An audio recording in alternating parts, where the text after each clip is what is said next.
د خپل نوم د یونس ابن متا. الله رب العزت د یو کلي ته لېږلی و چې د هغې نوم و نینوه یا نینوه، دا په عراق کې و دا کلي. او الله رب العزت څه د پاسه 1,00,000 کسانو ته دی لېږلی و، یعنې کوم قوم ته چې دی لېږلی شوی و سره پاسه 1,00,000. ده ورته دعوت کړی خو هغوی د ده خبره نه وه منلې په اوله کې. د دې غوسه شو، خفه شو او روان شو دې قوم، او د الله حکم ته صبر نه و کړی چې الله ورته څه وایي. او د ډېرو غوسې د راسه روان شو، وی نور ځمه. دریاب په غاړه ولاړ و، هلته به یو کشتۍ راله هغې ته وروختو. نو سبحان الله چې رب العالمین یو کار کوي هغې له یو بهانه جوړه شي.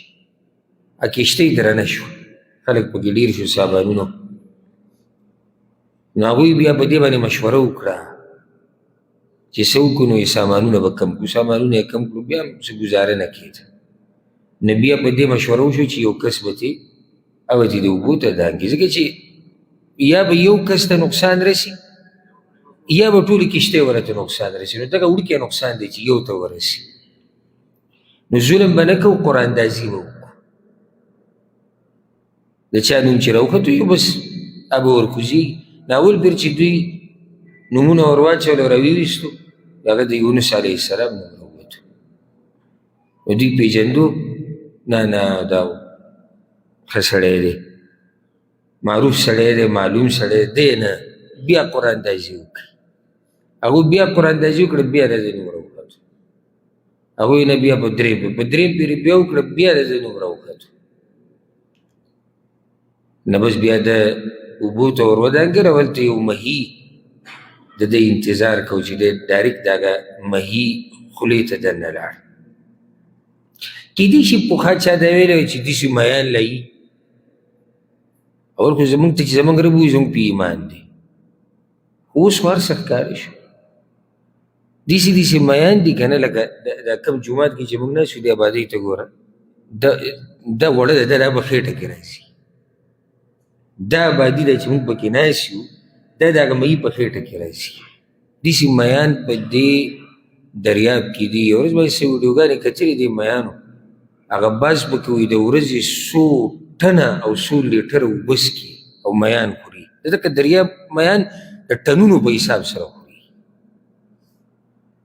داسې مخلوق الله به د اوبو کې دننه پیدا کړی. نو دی هغه او دا د ده ګمان نه و، دا سوچ یې نه و چې کیدای شي الله ما باندې تنګسیا راولي او ما راونیسي. دې خبرې ته یې سوچ نه و. رب العزت پې دا امتحان راوستو. نو هماغه قصه کوي الله او مختصر یې ذکر کوي. اعوذ بالله من الشیطان الرجیم بسم الله الرحمن الرحیم وذا النون او یاد که مهی والا اذ ذهب مغاضبا کله چې لاړو په داسې حال کې چې غوسه و. فظن ان لن نقدر علیه نو ګمان یې وکړو چې هېڅکله به تنګسیا رانولو موږ په هغه باندې. د هغه دا ګمان چې الله به په ما باندې څه امتحان رانولي، دې طرف ته د سره سوچ نو هلته د الله امتحان راغی. فنادى في الظلمات نو آواز یې وکړو په تیارو کې.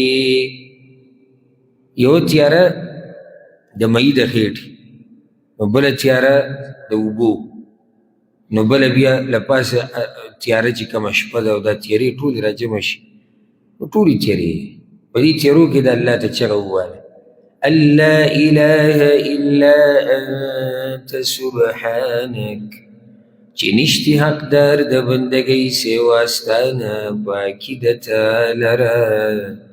انی کنت من الظالمین، یقینا زه یم د ظالمانو نه. دا د انبیاو عاجزي ده، د هغوی طریقه ده چې زر الله ته واپسي او خپل عاجزي راښکاره کول او اقرار کول او یا الله زه ظالمانو کې یم، مته چې ما صبر کړی. هلته ده دا اواز وکړو لا اله الا انت سبحانك اني كنت من الظالمين. یو روایت کې داسې راځي چې کله یونس علیه السلام الله ته د آواز وکړو نو ملایکو د هغه د آواز واورېدو نو هغه وویل یا ربنا انا نسمع صوتا ضعیفا موږ کمزوری آواز اورو خو د ناشنا ځمکې نه راځي. قال ذلك عبدي یونس دا زما بنده دی که نه یونس علیه السلام الله ورته وایي خېټه کې پروت دی. هغوی سپارښت وکړو الله ته او داسې ذکر د ویلی د لا اله الا انت سبحانک انی کنت من الظالمین. دا وظیفو په ځای مه ګرځئ. هغه وظیفې معلومول غواړي چې هغه یقیني قرآن او حدیث کې هغه نه چې بعضو مولیانو داسې تجارت جوړ کړی دی خپلې خېټې پې ساتي. نو حدیث د سعد بن ابي وقاص رضی الله عنه دی او امام ترمذی امام نسائی راوړی امام بیهقي راوړی. رسول صلی الله علیه وسلم وی دعوة ذی النون اذ هو فی بطن الحوت. د مهي والا هغه ذکر هغه دعا کله چې هغه د مهي په خېټه کې و هغه دا لا اله الا انت سبحانک انی کنت من الظالمین. فإنه لم يدعو بها مسلم ربه في شيء قط إلا استجاب له. هر کله چې مسلمان د الله نه یو حاجت غواړي د خپل رب نه دا ذکر پکې ووایي الله د دعا قبلوي. دا دومره اوچت ذکر دی. هر حاجت کې چې ته د الله رب العزت نه چې څه غواړي او په هغې کې دا ذکر وکړو نو الله رب العزت ستا هغه دعا قبلوي. زه درته یو حدیث ذکر کوم او ډېر د خوشحالۍ حدیث دی او دا روایت امام طبري راوړی دی بعضو نورو کتابونو کې هم شته. سعد بن ابي وقاص رضی الله عنه نقل دی هغوی ما د رسول صلی الله علیه وسلم نه اورېدلی دي اسم الله الذي اذا دعي به اجاب واذا سئل به اعطى. د الله هغه نوم چې هغې ته اسم اعظم ویلی کېږي چې ته کله په دعا کې ووایې الله در دعا قبلی چې څه غواړې هغه درکوي. هغه وایي دغه ذکر کې دی دا کم ذکر او دعا چې یونس علیه السلام کړی. نو ما ورته وویل چې یا رسول الله دا د یونس علیه السلام دپاره خاص ده ام لجماعت المسلمین که نه د ټولو مسلمانانو دپاره. یعنی صرف یونس علیه السلام له الله په دې ذکر باندې او په دې دعا دغه حاجت پوره کو سختي نه لري کنه ټولو مسلمانانو دپاره. رسول الله صلی الله علیه وسلم ورته دا د یونس دپاره خاص دی وللمؤمنین عامه او د ټولو مؤمنانو عام مؤمنانو دپاره دی. نو فهو شرط من الله لمن دعاه به.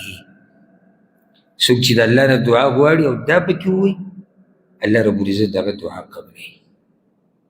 دا دومره اوچته دعا ده. دا مه هېروئ په مخه دا ورد او دا ذکر وایي لا اله الا انت سبحانک انی کنت من الظالمین. او د دې ذکر د لاسه الله رب العزت چې دی نو هغه د دې سختې نه راویستی او دا خبر الله قرآن کې یو څو ځایونو کې کړې ده فلولا انه کان من المسبحین. الله وایي که ده زما پاکي نه بیانولی که نه للبث فی بطنه الى یوم یبعثون. د قیامت پورې به دی د مهي په خېټه کې د دې نه مراد ګوره صرف د دغه وخت د پاکي بیانول نه دي. مطلب دا دی که په راحته کې د زه نه وی یاد کړی په راحته کې نو دی د مهي په دې خېټه کې پروت. ځکه حدیث کې راځي چې الله پیژنه په راحته کې تا به پیژنې په سخته کې. یونس علیه السلام چې د الله یادوي نو دا نه چې صرف دغه ټیم کې یادوي چې د مهي په خېټه کې. دا خو د هغه طریقه وه په راحته کې ورته رب یادو نو رب ته بیا په سخته کې یادو نه دی بیا دغه سختې نه لري. او دا قصه به انشاءالله سورت صافات او بعض نورو ځایونو کې راشي هلته بیا لږه تفصیلي. فاستجبنا له نو موږ دعا قبوله کړه د هغه ونجیناه من الغم او خلاص کو موږ هغه د غم نه وكذلك ننجي المؤمنين او دغه شان نجات ورکو من مؤمنانو ته. دا د الله لوز دی چې مؤمنان به راوباسي د غم او شرط پکې دا دی چې مؤمنان هم په هغه لار رواني کومه لار چې ورته الله رب العزت ښوولې ده.